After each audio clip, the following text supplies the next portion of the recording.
Good morning, everyone. My name is Jessica. I am a member of the regulatory team at Thornton and also a part-time University of Malta student. I welcome you to this session from the Thornton webinar series. The discussion today will focus on the eCampus era, including an introduction on the reaction to COVID-19 by tertiary education institutions and the challenges they face, as well as a focus on the way forward on virtual modes of delivery of lectures. May I also welcome our esteemed panelists. Today we are joined by Professor Alfred Vella, Director of the University of Malta, Professor Andrew Azzopardi, the Dean of the Faculty of Social Wellbeing at the University of Malta as well, Dr. Alex Rizzo, Deputy Principal at Mcash, and also Giulia Cini, a University of Malta student who is also the Secretary General of the Consil Studenti Universitari, that is KSU, the student representative body at the University of Malta. So in order to kick off our discussion, I would like to first ask the Director to explain the sudden changes which the University of Malta experienced during COVID-19. Thank you, Jessica. Good morning to all participants. Yes, it was, as you put it, quite sudden for us. I mean, we were seeing, of course, what was happening abroad as the pandemic was spreading like an ominous oil spill. Of course, you do not close down a university in a manner that is, let's say, well, taken lightly. In fact, to this day, I refuse to say we have closed the university. I would rather say we have adapted to the condition that COVID-19 forced upon us. So, yes, the students were instructed to stay away from the campus, in line, of course, with what the health authorities were advising. Eventually, our staff, both academic and admin, were advised to work from home, at least those staff who could do that, because some admin staff could not. Some technical staff could not. I mean, laboratories needed to be seen to. If you had animals, you know, in labs, they needed to be fed and cleaned and so forth. You can't do that from home. So it was something that needed a lot of planning and prompt reaction to the various issues that were anticipated and some others that were not anticipated, and you have to live through these situations. We set up an emergency situation team, which was meeting for long hours regularly and addressing the various problems, as I was saying, that kept cropping up. We perhaps the biggest challenge was to well, coax, try to encourage. I mean, you don't order your staff to suddenly change the way that they have taught into the new way doing things virtually. At the university, we have had, of course, the virtual learning environment for several years, so it wasn't as if we needed to set that facility up. The idea of using virtual means to reach our students was already in place and in use, although not to the extent that it became the sole way of engaging with students, as has been forced by the pandemic, and that needed, therefore, that was a challenge. We I think fairly successfully overcame the challenge by instituting training sessions by our IT people, our IT department, the admin department. I think worked admirably at organizing these training sessions for a number of academics, and these academics then became themselves champions for further training among their colleagues. And so this sort of distributed system of self-help was used in order to have most of our 900 or so resident academics, people who work full-time at the university, able to reach their students within practically a week of the shutdown to students. The university also employs another large number, almost an equivalent number of part-timers and casual workers. And these were, of course, a bit more difficult to coax into this mode, to induce into this mode, because their work was not primarily dedicated to university business. But even with this category of employees, I think we had a fair rate of success. Of course, the students who might be participating were the ones who are the best judges of how well we managed to provide them with the service, rather than myself, because I receive what people tell me, people report to me.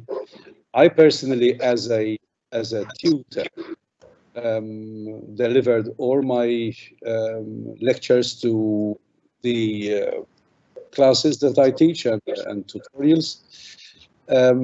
So I experienced firsthand what it means to be in the trenches with my colleagues as we fought this war against this dark enemy.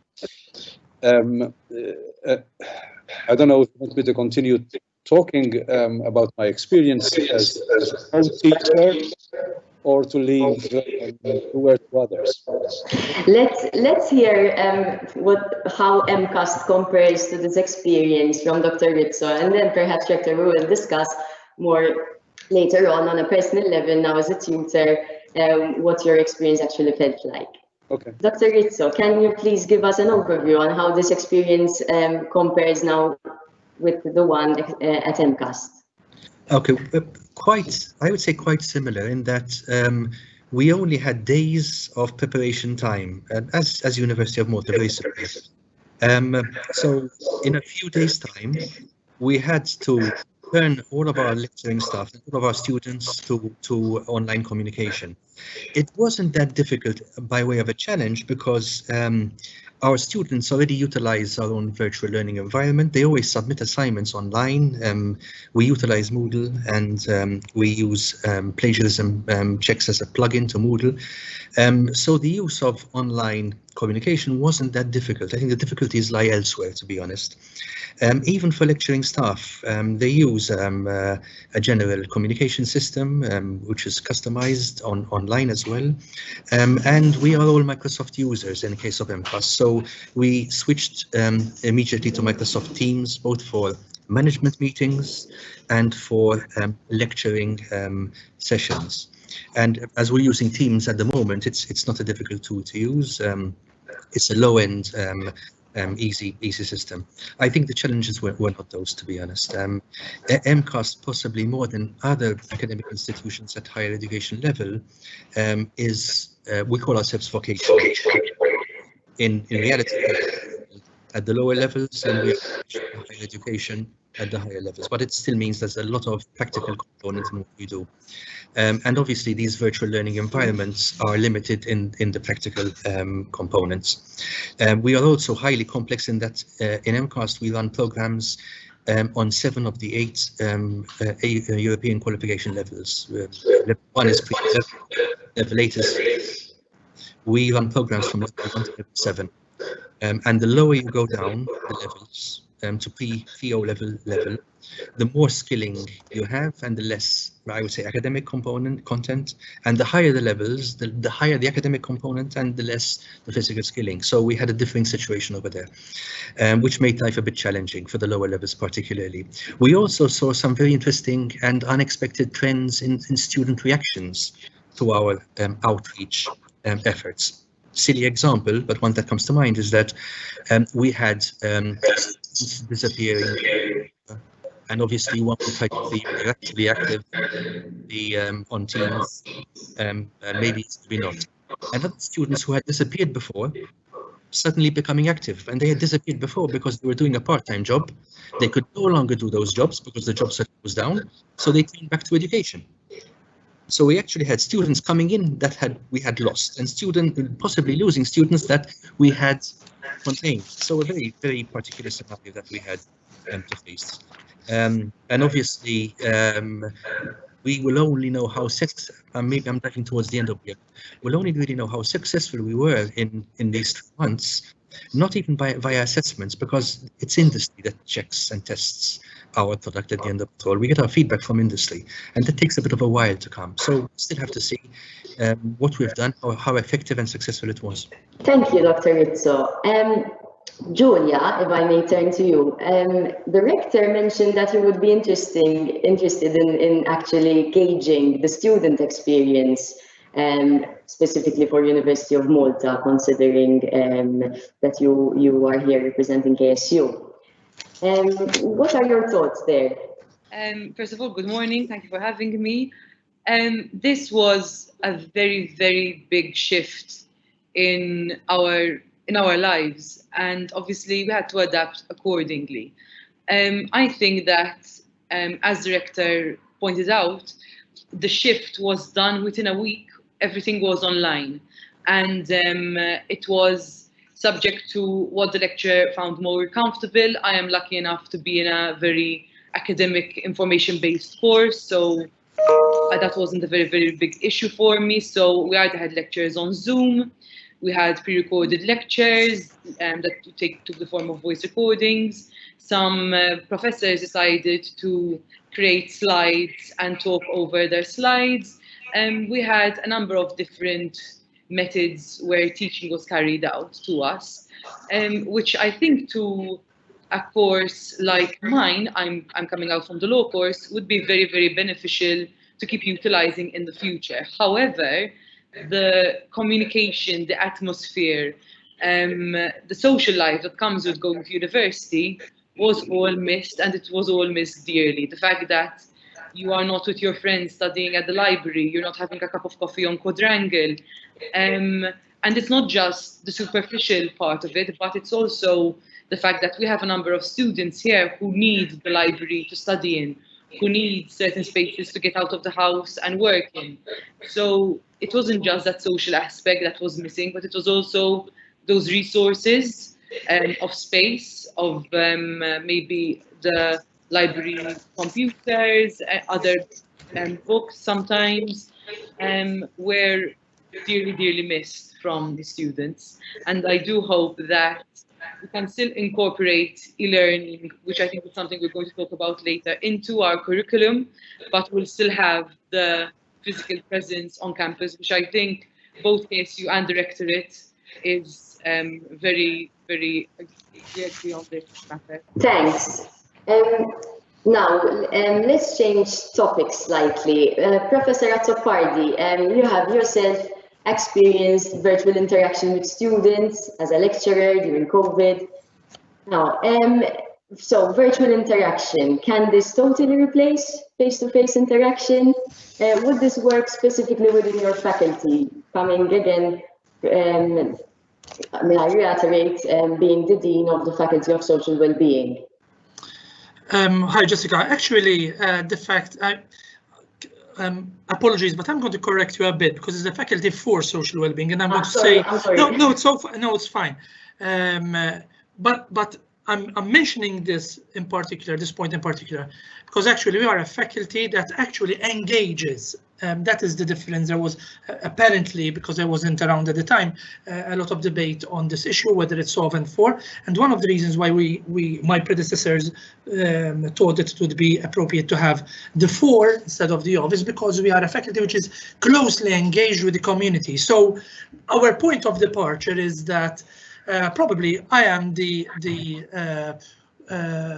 worst example, if you want, from all the deans or from most of the deans who would think that online is equivalent to face-to-face teaching. Here I share the director's thinking. We've discussed this in Senate and in other fora where it is a face-to-face university. Most of our courses are face-to-face, and there is a reason why we adopt that philosophy and that thinking. Now, obviously, during COVID, there were 2 options. No, either we basically jump ship and say, listen, this is it. We can't do anything before everything is settled and all the legal notices are cleared off the deck, or else we try to keep the institution going, keeps providing a service within the constraints, I feel, that virtual learning creates. We have adapted very well, like our colleagues at Mcash and in other institutions. I think, and I'm very proud to say that we've done very well in terms of the number of sessions we kept going, the assessments. We introduced software that could accommodate our examinations. So I think this was good on a number of levels because it kept the process going. It expedited probably also a couple of things that might have come at a later stage. It excited also a number of academics and other members of the academic community to think about other options as well in terms of alternative methods. I'm having an echo all of a sudden. In terms of even adapting to other ways of teaching, but I feel that the closest we can get to after the COVID, because we're in the transition phase post-COVID, but after COVID, I think in my opinion, the best thing that we can do in most of our courses, because our courses are professionally oriented, so the body language matters, the eye contact matters, the way we connect with each other matters, the access of students' body language matters as well, of each other's. So all this process is part of the formation of our courses. So I would say very few courses can do it being completely online. I think I can't wait to go back, not completely in the sense that without bringing in other methods, but definitely, as far as I'm concerned, in most of our cases, the face-to-face cannot be replaced. Okay, I understand that point, and in fact, further to this, I would like to hear what both Dr. Rizzo and the Director have to say. I know that, of course, as Dr. Rizzo already explained, Mcash has basically offers courses within almost all of the scale and European qualification levels. And quite a number of those courses also include a practical element or an apprenticeship element. I understand that, of course, this was the more challenging, I would say, of course, during COVID, and now taking things forward when considering potentially a bundled approach between virtual learning and traditional face-to-face learning. There, I'm sure that there still would be challenges, and potentially you will tell me that they can only happen face-to-face, but I would like to hear your views on this, Dr. Rizzo, please. Yes, certainly. I couldn't agree more with Dr. Zopardi. In our case, it's possibly even more severe in that all of our programs have to hit on 3 criteria. They have to succeed in achieving 3 criteria: the knowledge component, the skills component, and the competencies component. Knowledge component as an academic knowledge, which can easily be imparted by way of lectures, even e-learning online. Skills, we're talking about practical skills, lab-based skills, workshop-based skills, physical skills, cognitive skills, and motor skills, which can be imparted on students to some extent through augmented and virtual reality, and we're working very hard on that. The most difficult is not the knowledge and not the skills, it's the competency. And when we say competency, it's the facility to work with autonomy and responsibility. And we achieve that through our work-based learning. And work-based learning, as in work-based learning, we send students out across all levels to work with an industry, to learn from our employees, to learn from clients, to learn from their mistakes. And I think it's practically impossible or extremely difficult to simulate that work-based learning. So we lose out on that no matter what technology we utilize. Now this becomes even more complex because of our different levels. So the higher levels, they're stronger on knowledge, less so on skills and less so on competencies. The lower levels, much more focused on competencies and skills than knowledge, which does make it a bit of a complex scenario. As an example, as soon as we switched to online, I mean, we're talking about March, the programs we had that suffered the least were the higher level programs, which were based upon blended learning. And blended learning is a mix between physical interactions and e-learning interactions. All of our master's programs are based upon blended learning, which is 70% weekend sessions and 30% e-learning through a virtual learning environment. It was extremely easy for us to switch the modules around so that in that period, there were the e-learning components. So that these blended learning programs at the higher level practically had no influence, weren't impacted upon by the COVID partial shutdown. The same can't be said at the lower levels. So a simple example, I mean, I take our advanced diploma in health science. These are students that spend half their time training within the industry in the health sector, learning from students, other students, learning from mentors, from nurses, from clients, from patients, learning how to hold equipment. It can't be replicated in a virtual environment. So the lower we go down in our levels, the more difficult we find it to substitute the physical learning with the, I would say, with the e-learning. And obviously this gets even more severe if the time period gets longer. I mean, if it's just 3 months, you can postpone, you can do something instead of something else. But if it goes beyond a certain time window, then you lose out on part of the learning experience. Rector, how does your view compare to that? Do you agree with Dr. Rizzo, even from your personal experience as a tutor now? Sure. Well, let me say that, yes, clearly where you are teaching students, besides academic content, also skills and competencies, even given augmented reality possibilities, nothing compares, but nothing compares with the real thing. Okay, and I will simply mention as a banal example, I mean, we have chemistry lectures and instruction at the university. And I always like to say, tell me how augmented reality will tell you what the odor of a particular gas is. There's no way. And so you can't form a chemist with all the skills that he or she requires unless he or she is in the lab smelling. In the past, they used to taste. Now we don't do that anymore.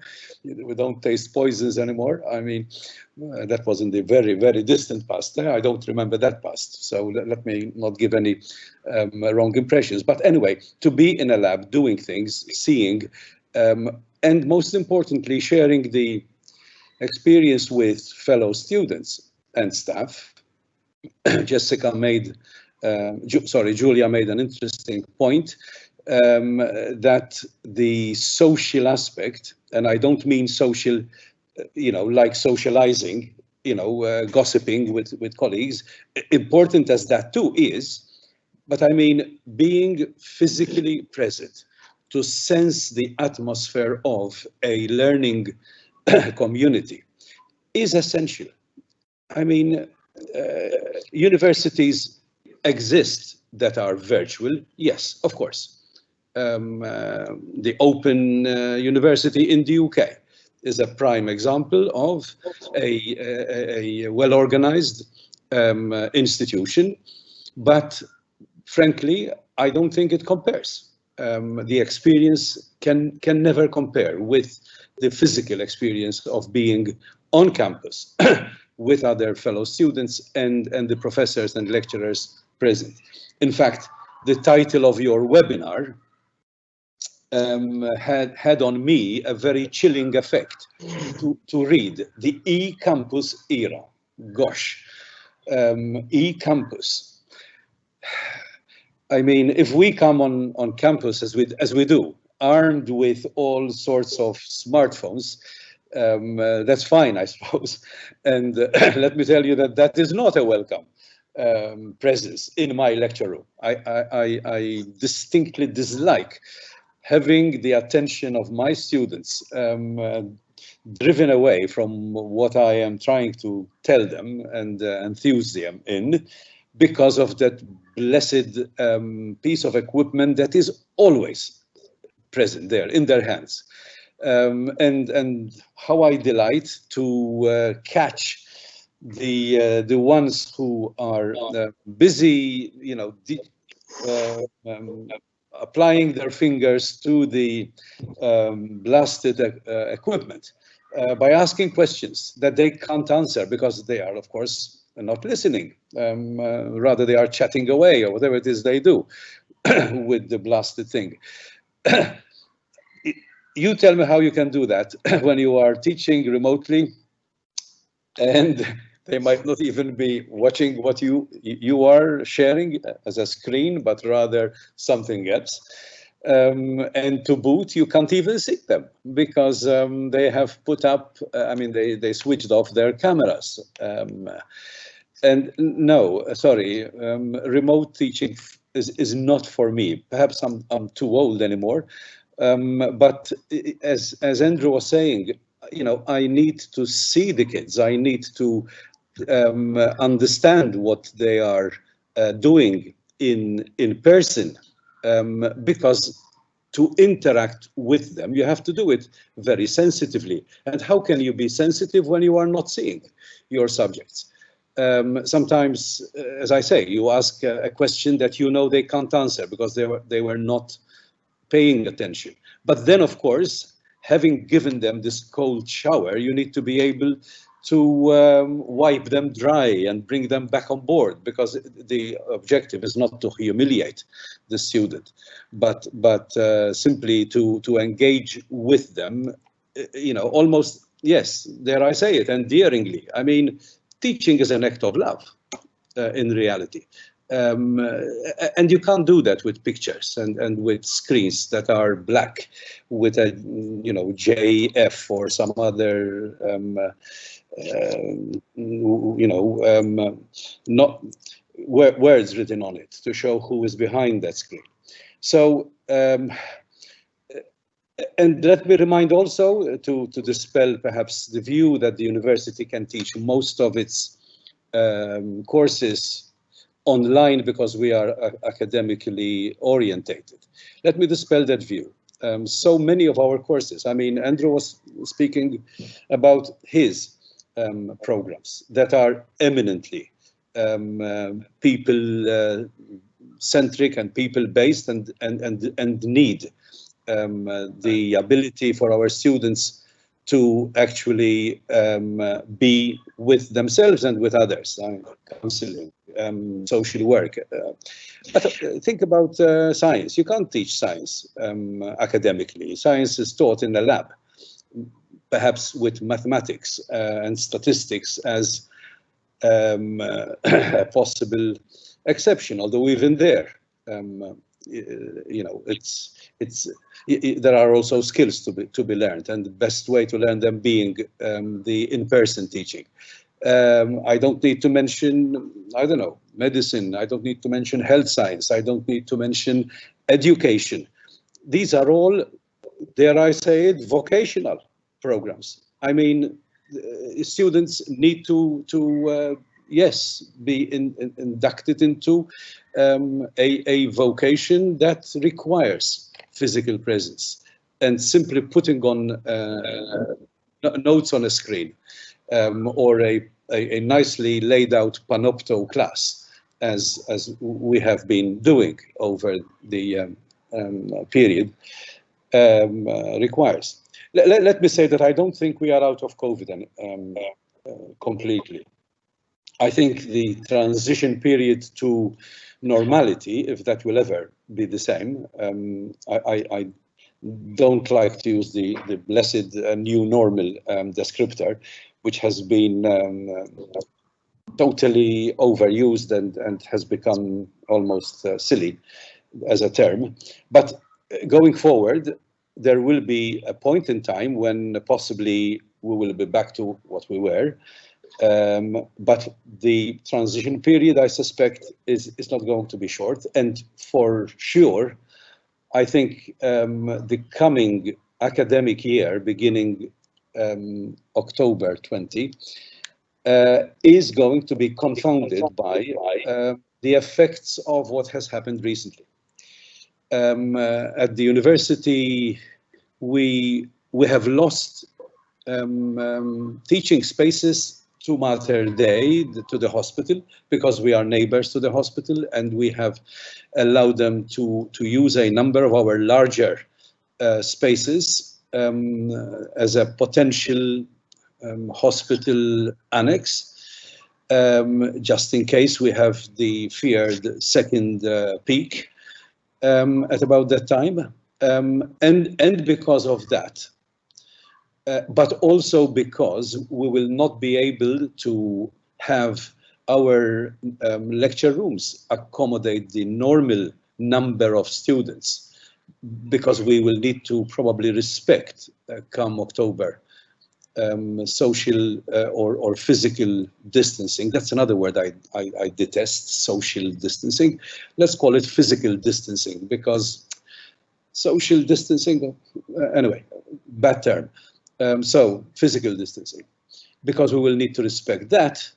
We will probably be putting fewer students in each lecture room, and therefore the ones that cannot be accommodated, we will have to reach out to, again, using these virtual means. So I anticipate a situation where students may perhaps for part of a week or for a full week be the ones taking physical in-person teaching in a particular course, and then the next week they will continue with the program remotely. While the ones that were remote in week one will come to class in order to participate in that immensely important need to be together. Because I repeated, you know, for as much as I need to, students need to be together and on campus physically in order to get the full experience. You might say, but are you negating virtual education? Are you negating the possibility to learn distally? No, I'm not. But it is, I think, not the best way. It may be the only way for some, because of their work commitments, for example, fine. But for students who can afford to dedicate full time to education, the best experience shall be the one where physical presence is part of it, the main part of it. Thank you, Rector. Professor Azzopardi, please. Rector has actually provoked a couple of things that I'd like to share very quickly, and a couple of people who are probably participating in this webinar have also written to me, and I'd like to sort of connect a couple of things with what they've told me as well. I think that maybe one good thing about COVID, if you want, in terms of the topic that we are debating, is that it has made us stop and think and sit around the table virtually in today's case, but sit around the table and discuss a couple of options. I think that is really good. At least something positive has come out of COVID, and I think that much as I agree, I confirm that in a number of courses leading to oriented towards professions require face-to-face contact, and as Rector mentioned, also other subjects that require contact.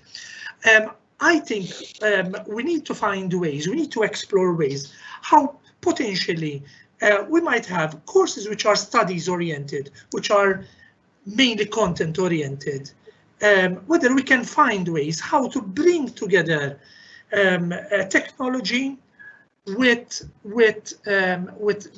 if you want, traditional modes of teaching. So what I'm declaring in terms, I'm always a person who likes taking positions. I do take a very clear position that I prefer face-to-face. I definitely prefer face-to-face.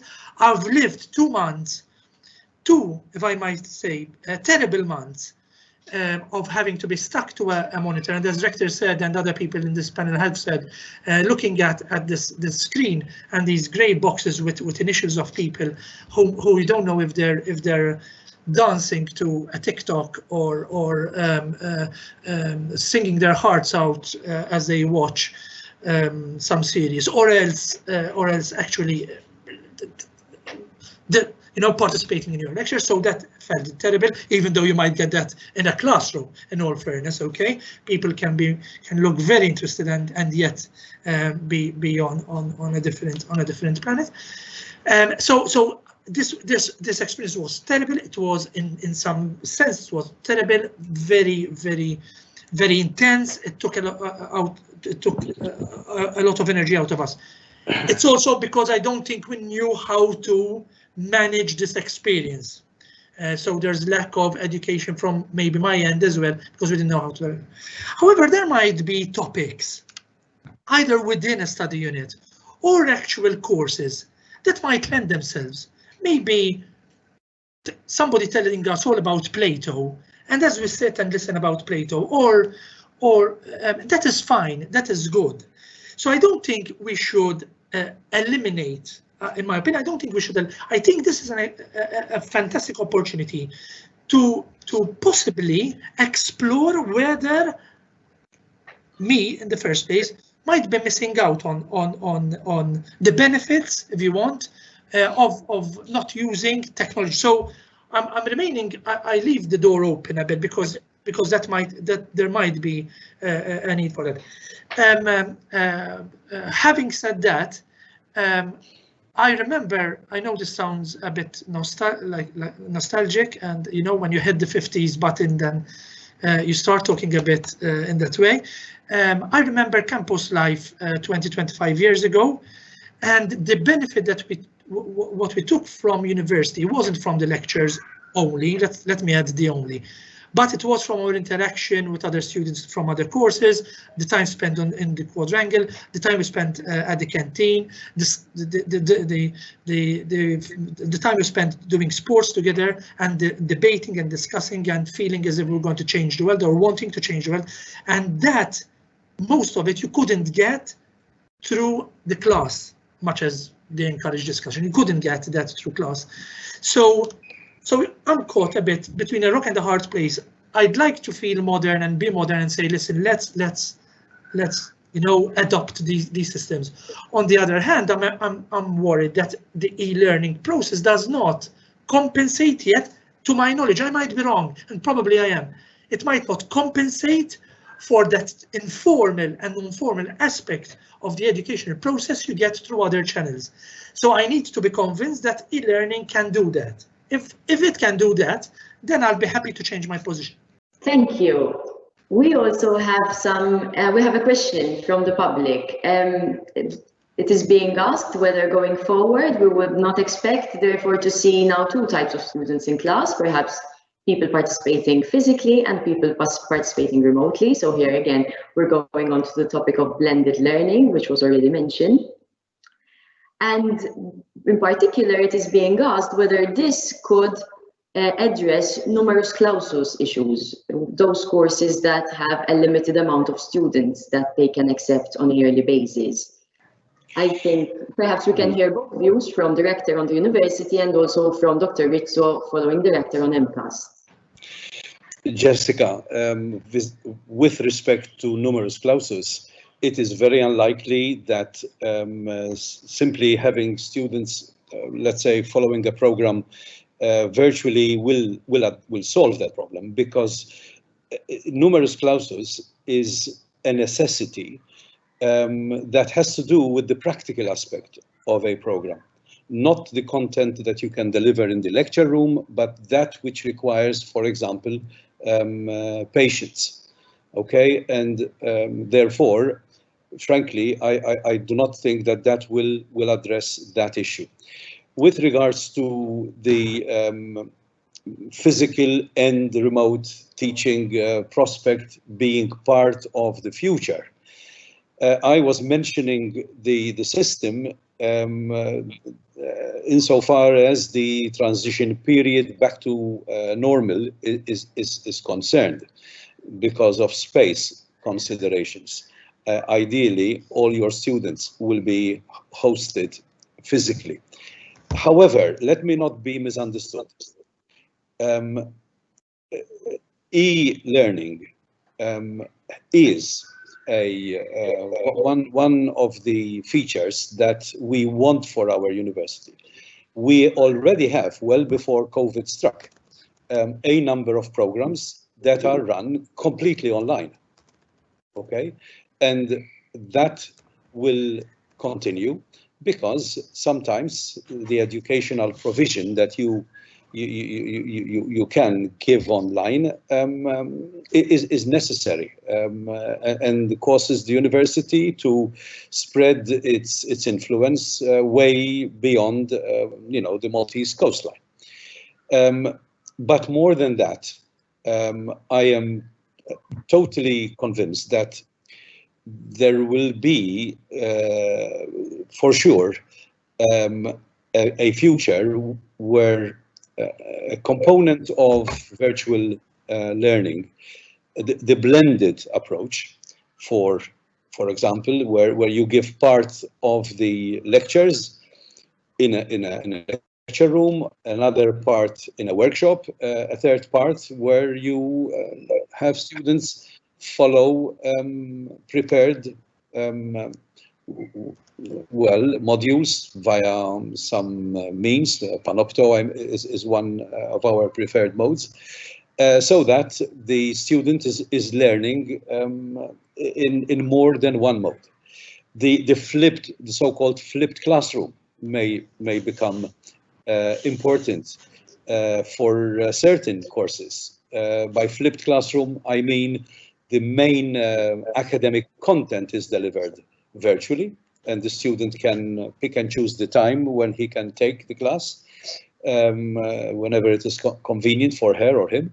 And then you come to the lecture room in perhaps a number of smaller groups where you interact with the tutor by looking at, I don't know, worksheets, tutorials, problems that are set by the tutor to complement the virtually delivered components. So this is definitely going to remain. What COVID probably did was force the issue upon us and make us realize that it can be done.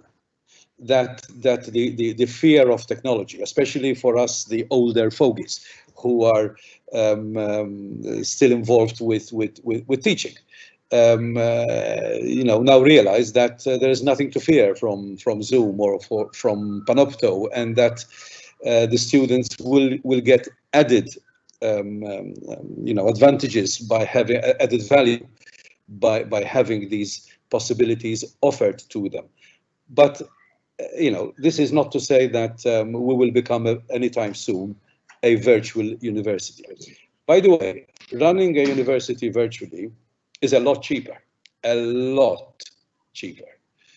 okay?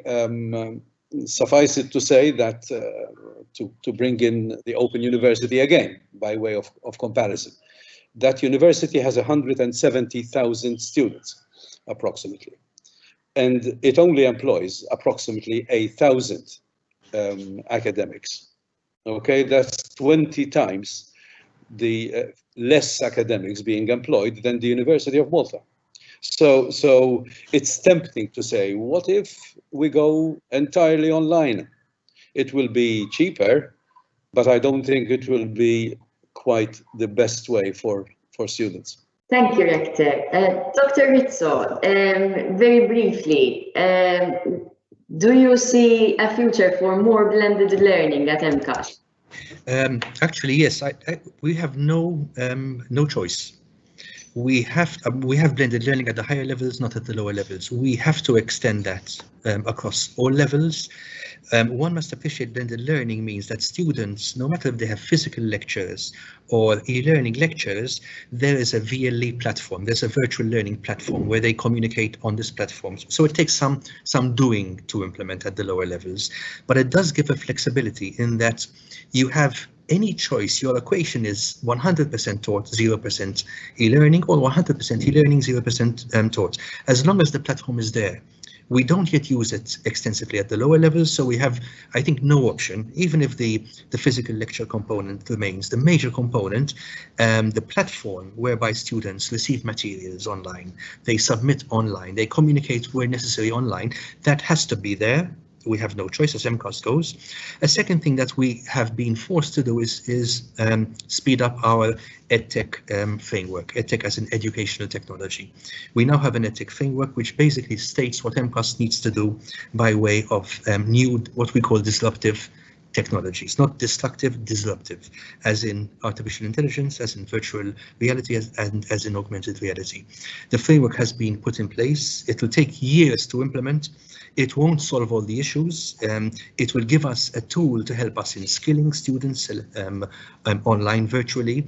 The competency component of work-based learning brings along with it, I don't see any real full substitute. A quick example comes to mind. We have our nursing students. University of Malta has also nursing students, similarly. There's an EU directive, I think it's 36 of 2015, that forces us to have 50% of the taught component by way of clinical skilling. Out of 4,600 total learning hours, 2,300 have to be physical clinical skilling. Otherwise, you don't get the qualification. And no VR, no AR is going to do that for you. So I think we need to enhance, to up our kind of portfolio, to have these tools in place. They will give a partial solution.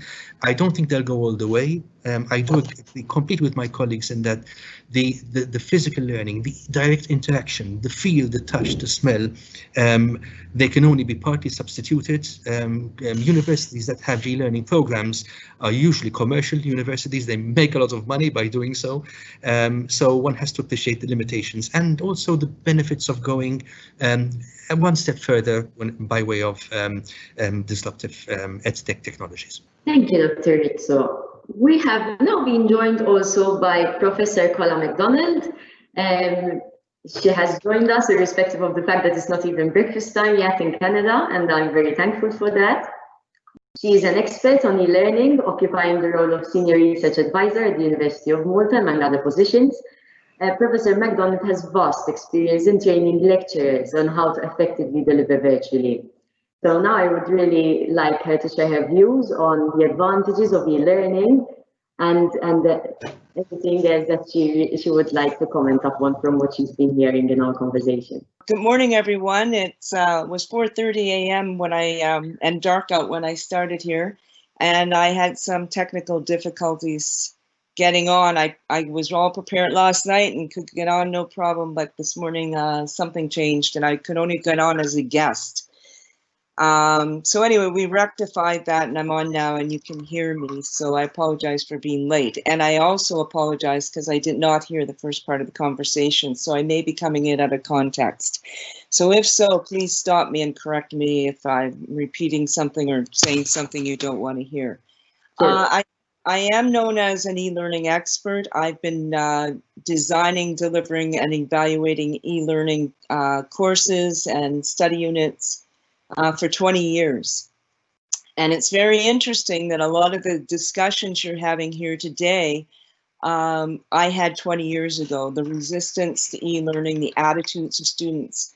And I've spent sort of 20 years sort of rationalizing and trying to convince people of the merits of e-learning to academics, to professors, to academic staff, to students, to funding committees, to quality standards committees.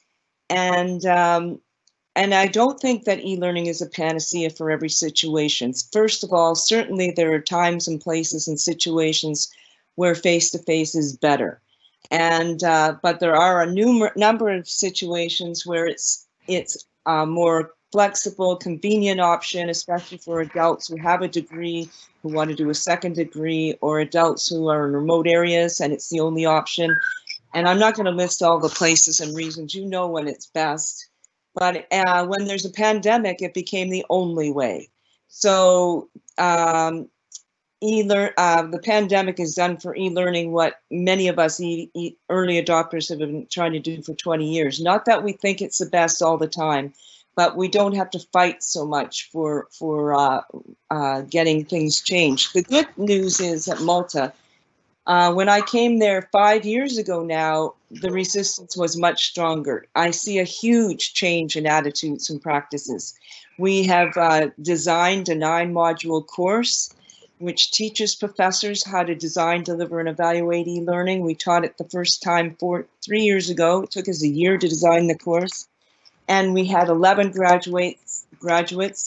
We taught it, we evaluated it, we made huge changes to the course based on the feedback. We taught it a second time and had 23 graduates. The third time, which was this February, through the pandemic, we're lucky enough to have 26. That's with people living, their kids back home, and people trying to scramble to change their courses and being under a lot of stress and pressure.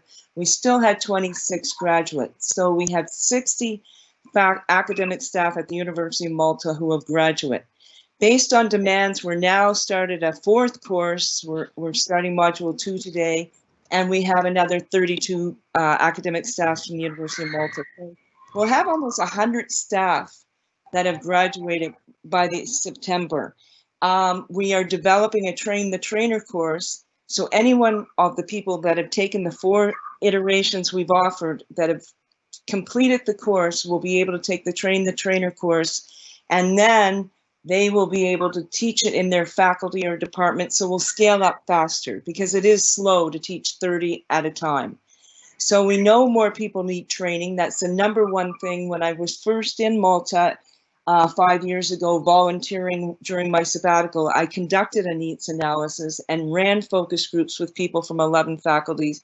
And the thing they said they needed to make the transition from face-to-face to online learning was basically support from administration, policies and procedures so they knew what was expected, and training. And we have written a 32-page report, which I can share with you, based on the findings from the faculty at the University of Malta and what they said they needed and wanted. The other good thing at University of Malta, I had a conversation with Bangladesh yesterday who are in the same situation. They're where you were 5 years ago. They don't have a good, University of Malta has a great learning LMS. It has great internet. It has a great IT department. It has a number of faculty who have had training. So Malta's in a good position compared to other countries in the world. From my perspective, you're a good 5 years ahead. You have this training that other people want to develop already offered 3 and 4 times. We have a train the trainer course underway so we can scale this up faster. The other thing is, when you say what are the pros and cons, I had a debate at a conference 10 years ago, where we had experts from around the world on e-learning, from Australia, Canada, the United States, Europe, and they were saying, what are the pros and cons? Well, the pros and cons I wrote papers about in 1996. We all know what the pros and cons of e-learning are. And I think spending a lot of time dwelling on them, we know the strengths of e-learning are the convenience and flexibility and access to resources, and proponents of e-learning are trying to get more traditional teachers to open their mind to other ways of learning. The problem is there's been a lot of bad e-learning out there where people don't know what they're doing. They do things like video their 3-hour lecture and put it up and expect it to replace online learning, or they put up their articles that they published and they don't design the course properly. So students aren't happy, professors aren't happy. So there's a lot of bad e-learning. The problem is there's also a lot of bad face-to-face learning. And the assumption that because it's face-to-face, it's good is something that needs to be challenged, especially today when every student has a computer or a phone and they're shopping or texting or doing their homework in class. So the debate over what's better or is something that is dated. And I think we have to say e-learning is here, whether you like it or not. It's not going away. It's good. It's better for some situations. It's not better for others, but it's here. So how do we do it right? So that's the argument I said 10 years ago. When I'm done with this conversation, if you want to know what the pros and cons are here, read these articles I wrote 10 years ago. It hasn't changed. So now I'm saying it today, it's here. We may not like it all the time, but how do we do it right? So we need policies and procedures. I sent an email. I'm involved in an Erasmus Plus grant where we're working on all these things. And one of the first outcomes was to design a European Union digital education quality standards framework. And what we did was we did an extensive review of literature on 5 different sites with 5 academics in 5 countries. It took us a year to do the review of literature, to identify existing models and frameworks and take the best practices from all and come up with a European one. We defined all the variables and subvariables. It took us a long time to define them based on the findings in the literature and on the expertise of e-learning experts who've been doing this for 20 years in 5 countries. And we've designed it.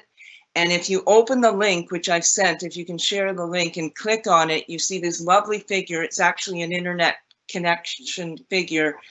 And if you click on the word in it, the word, it's an interactive framework and the words emerge, the definitions of the variables emerge. So these are all the things you need to consider when you're effectively designing, delivering, and evaluating e-learning. And also there's a companion evaluation toolkit if you click up on the right. And these are instruments that we've designed to evaluate programs using this framework. And then we can get those by using them over and over. We can validate them, and University of Malta can have this on its website as a quality standard. And so when you're designing e-learning, you can refer to it when you're delivering it and evaluating it. And it's one step we're moving towards these policies and procedures that we need to get it done right. So there's my little blurb. I'll be quiet for now. Thank you, Dr. McDonald. I think Professor Azzopardi would like to say something. Yes, I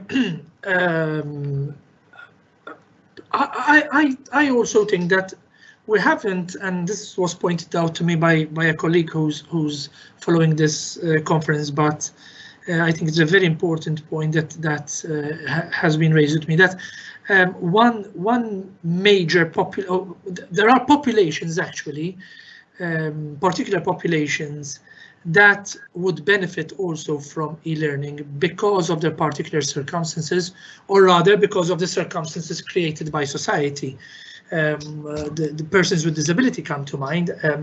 It's not a question because I have a disability, I can't go to university, but the fact that there's difficulty, for example, when it comes to parking. It could be that their condition, their physical condition, their mental condition, their intellectual, whatever, their sensorial condition might require that following courses via e-learning would give them access, and there are other populations, as we know, that would definitely benefit from this. From women come to mind as well, that would benefit from this opportunity. So I think that is that aspect as well that merits to be that we really need to reflect on. So yeah, that's about it for now. Okay, Julia, I wanted to finish off by asking you from the students' perspective now. How receptive or how keen would they be towards a more blended learning approach? I personally think that a blended approach could work if done properly. I think that the lecturers and academics could use this blended approach to further instigate interest, instigate participation, and ultimately give the students a more well-rounded experience. However, I think that this is an initiative that the university and its academics must take on board and into consideration properly. It is useless having physical lectures if there isn't any student engagement, and I think this is something that all the academics in the school would agree with. There's no point of me going into a lecture room and hearing a lecture which is basically dictated notes, when that time can be used for debate, for discussion. You can have the dictated notes as a presentation or as a recorded lecture, which will be the e-learning part of it. And then the lecture time and the time, physical time that we have together as a student body could be better utilized in, okay, so what did you think of this point of my presentation that I uploaded? How do you feel about this? So more academic courses can be used for starting debate and actually talking and realizing certain things together, which is something that sometimes in more academic courses lacks. So I think that if utilized properly, as everything, blended learning will be a big step forward for the university, and e-learning as a whole could be another opportunity for the university to look into maybe more part-time courses online for maybe people like yourself or the professionals and work full-time. So they have that opportunity to do credits from work, break times. So there is a lot of positive to what we are discussing. It is just the main point is that as Dr. Sparty was saying, the social aspect of university and the vocational aspect of university should not be lost whatsoever. Because I think if that is lost, then industries, whole industries will be affected, then social skills and mental, even cognition will be thoroughly affected. We can see this in even the younger generations in primary school. So if it's affected there will be a lot of effects, I think, in tertiary education also. And I think there's something that we always have to keep in mind when discussing this subject. Thank you, Julia. That brings us to an end, I would say, unfortunately, because there is so much more to say on this topic, and I'm sure that all of you would have more to say had you had the time. However, we're really tight. So thank you, everyone. It was a pleasure to host this panel with you. Wishing you all a good day. Thank you.